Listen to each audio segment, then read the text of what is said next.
അങ്ങനെ രാവിലെ തന്നെ ഞാനും അമ്മയും കൂടെ കടയിലേക്ക് പോയി. വീട്ടിലേക്ക് കുറച്ച് സാധനങ്ങൾ വാങ്ങാനുണ്ടായിരുന്നു.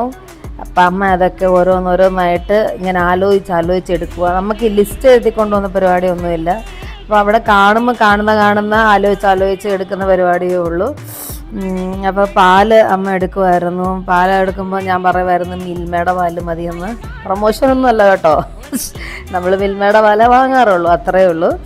പിന്നെ അവിടുന്ന് ഞങ്ങൾ സാധനമൊക്കെ വാങ്ങി ബില്ലൊക്കെ അടച്ച് തിരിച്ച് വീട്ടിൽ വന്നപ്പോഴായിരുന്നു ഒരടിപൊളി മഴ എന്ന് പറഞ്ഞാൽ എന്താ മഴ, നല്ല നല്ല തകർപ്പൻ മഴ. രാത്രിയിലും നല്ല മഴയായിരുന്നു കേട്ടോ, അത് രാവിലെ മഴയായിരുന്നു. പക്ഷെ ഒരു 7 മണിയൊക്കെ ആയപ്പോൾ തന്നെ മഴ അങ്ങ് തോർന്നു. പിന്നെ നല്ല മഴ പെയ്തു. പിന്നെ അമ്മ ഊണിന് കയറി അടുക്കളയിൽ സഹായിക്കാനുള്ള ചേച്ചിയും കൂടെ ഉണ്ടായിരുന്നു. പിന്നെ മഴയെ ഇങ്ങനെ പെയ്തുകൊണ്ടിരിക്കുകയായിരുന്നു. ഫുൾ വീഡിയോ യൂട്യൂബിൽ വരും, എല്ലാവരും കാണണേ.